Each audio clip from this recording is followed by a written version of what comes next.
नमस्कार साथियों, एक बार फिर से आप सभी का स्वागत है आपके अपने यूट्यूब चैनल अभिषेक एकेडमी में। दोस्तों आइए इस वीडियो में हम लोग डिस्कस करते हैं सर्वनाम क्या होता है और सर्वनाम के कितने भेद होते हैं। तो आइए सबसे पहले देखते हैं इसमें सर्वनाम की परिभाषा आखिर क्या होती है, सर्वनाम किसे कहते हैं। तो सर्वनाम की अगर बात करें तो संज्ञा के स्थान पर प्रयोग किए जाने वाले जो शब्द होते हैं वो क्या कहलाते हैं, सर्वनाम कहलाते हैं। जैसे एग्जाम्पल की बात की जाए, सर्वनाम के कौन कौन से एग्जाम्पल हैं, तो वो हो जाएगा मैं, तू, आप, यह, वह, जो, सो, कोई, कुछ, कौन, क्या। ये सब के सब जो हैं वो सर्वनाम के एग्जाम्पल हैं। ठीक है, ये सब के सब सर्वनाम हैं। अब आगे देखते हैं इसमें नेक्स्ट सर्वनाम के भेद। आपसे पूछा जाए अगर सर्वनाम के कितने भेद हैं तो बताएंगे सर्वनाम के मुख्य रूप से कुल 6 भेद होते हैं। कौन कौन से हैं? पहला है इसमें पुरुषवाचक सर्वनाम जिसको हम लोग कहते हैं पर्सनल प्रोनाउन। दूसरा दिया हुआ है निश्चयवाचक सर्वनाम जिसको हम लोग कहते हैं डिमॉन्स्ट्रेटिव प्रोनाउन।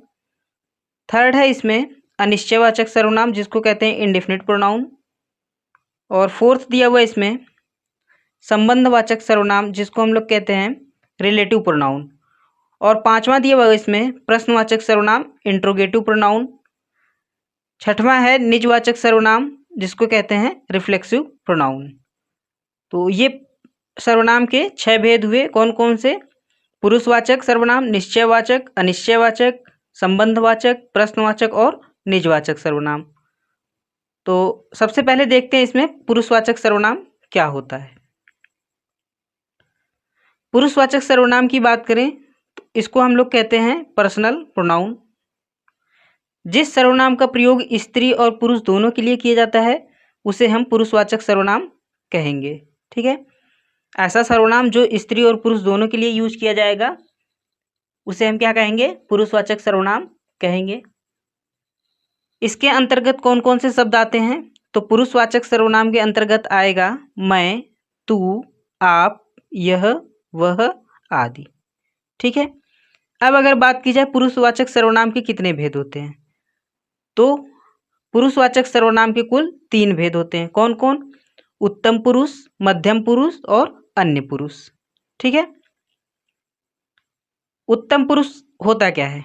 उत्तम पुरुष जिस सर्वनाम का प्रयोग बात कहने के लिए किया जाए या जिस सर्वनाम का प्रयोग बात कहने वालों के लिए हो उसे हम उत्तम पुरुष सर्वनाम कहेंगे। इसके अंतर्गत कौन कौन से शब्द आते हैं? जैसे मैं, हम, मेरा, हमारा, मुझे और हमें। उत्तम पुरुष सर्वनाम की बात की जाए अगर, तो जैसे अगर इसके एग्जाम्पल को देखें तो मैं पढ़ रहा हूँ, मैं क्या कर रहा हूँ? पढ़ रहा हूँ, या मैं लिख रहा हूँ। हम से अगर बनाएंगे तो हम भारतीय हैं। ठीक है, तो ये सारे जो हैं ये सब के सब किसके एग्जाम्पल हो गए? उत्तम पुरुष के एग्जाम्पल हैं। दूसरा दिया हुआ है मध्यम पुरुष। ये क्या होता है? जिस सर्वनाम का प्रयोग सुनने वाले के लिए किया जाता है उसे हम मध्यम पुरुष कहेंगे। इसके अंतर्गत कौन कौन शब्द आएंगे? तुम, तू, तुझे, तुम्हें और आप।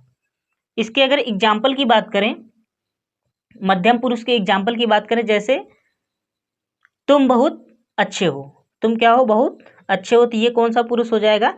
मध्यम पुरुष। या फिर हम कहें तुम्हारी गेंद कहाँ पे है।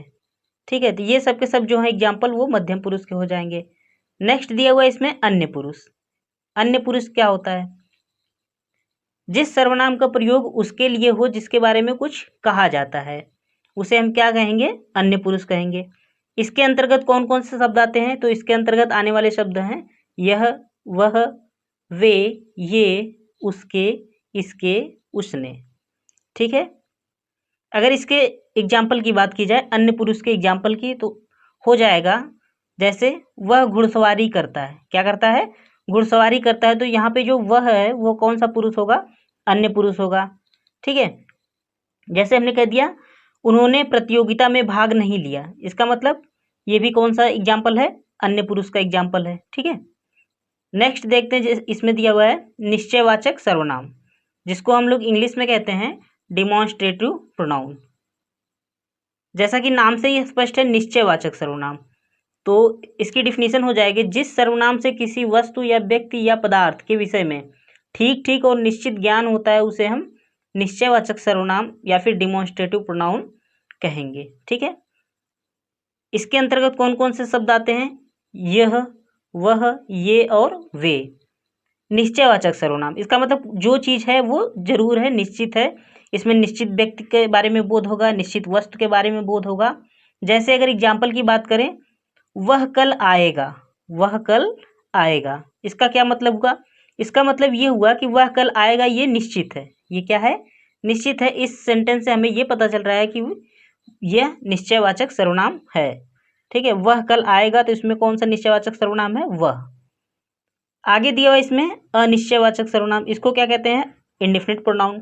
नाम से ये स्पष्ट है अनिश्चयवाचक, तो इसकी डिफिनीशन क्या हो जाएगी? इसकी डिफिनीशन हो जाएगी, जिस सर्वनाम से किसी निश्चित वस्तु या व्यक्ति का बोध ना हो उसे हम अनिश्चयवाचक सर्वनाम या फिर इंडेफिनिट प्रोनाउन कहेंगे। इसके अंतर्गत कौन कौन से शब्द आते हैं? तो इसके अंतर्गत आने वाले शब्द हो जाएंगे कब, कौन, कुछ, कोई, कितना। अगर इसके एग्जाम्पल की बात की जाए, अनिश्चयवाचक सर्वनाम के एग्जाम्पल की बात की जाए, तो जैसे बोला जाए कोई गा रहा है, कोई गा रहा है, इसका मतलब क्या पता है कौन गा रहा है? नहीं पता है हमें, तो ये कौन सा सर्वनाम हो जाएगा? अनिश्चयवाचक सर्वनाम। या फिर अगर एग्जाम्पल की बात करें, जैसे मैंने कह दिया कुछ लोग आ रहे हैं, कुछ लोग आ रहे हैं, तो इसमें क्या आपको ठीक ठीक पता चल रहा है कितने लोग आ रहे हैं? नहीं पता चल रहा है। इसका मतलब क्या है? ये अनिश्चयवाचक सर्वनाम के अंतर्गत आएगा। कौन कौन से शब्द आएंगे? कब, कौन, कुछ, कोई, कितना। ठीक है, नेक्स्ट देखते हैं इसमें संबंधवाचक सर्वनाम, रिलेटिव प्रोनाउन। संबंधवाचक सर्वनाम की बात करें तो जिस सर्वनाम से एक शब्द या वाक्य का दूसरे शब्द या वाक्य से संबंध जाना जाता है उसे संबंधवाचक सर्वनाम या फिर रिलेटिव प्रोनाउन कहते हैं। इसके अंतर्गत कौन कौन से शब्द आएंगे? जैसे जो सो, जैसा वैसा, जिसकी उसकी। ठीक है, संबंधवाचक सर्वनाम के अगर एग्जाम्पल की बात की जाए तो जैसे मैंने कहा, जो नाचना चाहता है वो नाचे, जो नाचना चाहता है वो नाचे, तो इसमें जो और वो क्या हो जाएंगे? संबंधवाचक सर्वनाम हो जाएंगे। या फिर मैंने बोल दूं, जिन्हें नहीं नाचना है वे बैठ जाएं, जिन्हें नहीं नाचना वे क्या करें? बैठ जाएं, तो इसमें संबंधवाचक सर्वनाम क्या हो जाएगा? जिन्हें और वे हो जाएंगे। ठीक है, इसी तरह बहुत सारे एग्जाम्पल हैं, तो इसमें आपको ये शब्द देखने हैं। इसमें आएगा जो सो, तभी भी हम बताएंगे जो और सो ये क्या है? संबंधवाचक सर्वनाम है। जैसा और वैसा ये साथ साथ आएंगे। जिसकी उसकी हो गया, और अभी मैंने एग्जाम्पल ही बताया आप लोग को, जो और वो, जो नाचना चाहते हैं वो नाचें, या फिर जिन्हें और वे, जिन्हें नहीं नाचना वे बैठ जाएं। ये सारे एग्जाम्पल जो हैं वो संबंधवाचक सर्वनाम के एग्जाम्पल है। नेक्स्ट देखते हैं इसमें प्रश्नवाचक सर्वनाम। प्रश्नवाचक सर्वनाम की बात करें तो इसको इंग्लिश में कहते हैं इंट्रोगेटिव प्रोनाउन। जिस सर्वनाम का प्रयोग प्रश्न करने के लिए किया जाता है उसे हम प्रश्नवाचक सर्वनाम या फिर इंट्रोगेटिव प्रोनाउन कहेंगे। इसके अंतर्गत कौन कौन से शब्द आएंगे? तो इसके अंतर्गत शब्द आएगा कौन, किसे, क्या, किसने। जैसा कि नाम से ही स्पष्ट है प्रश्नवाचक सर्वनाम, तो इसमें जितने भी क्वेश्चन वर्ड होंगे वो आएंगे। जैसे कौन पढ़ रहा है, क्या बोल दिया जाए? जैसे कौन पढ़ रहा है, तो इसमें प्रश्नवाचक सर्वनाम क्या हो जाएगा? कौन हो जाएगा। जैसे मैं कह दूं तुम क्यों सो रहे हो, तुम क्यों सो रहे हो, तो इसमें क्या हो जाएगा? इसमें हो जाएगा क्यों। प्रश्नवाचक सर्वनाम क्या हो जाएगा? क्यों सो रहे हो, क्यों हो जाएगा। आगे दिया हुआ इसमें निजवाचक सर्वनाम या फिर इसको कहते हैं हम लोग रिफ्लेक्सिव प्रोनाउन।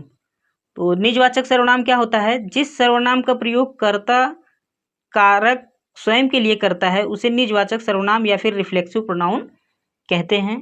या फिर दूसरे शब्दों में हम कह सकते हैं बोलने वाला स्वयं के लिए जिस सर्वनाम का प्रयोग करता है या फिर जो सर्वनाम अपनेपन का बोध कराते हैं उसे हम क्या कहते हैं? निजवाचक सर्वनाम कहते हैं।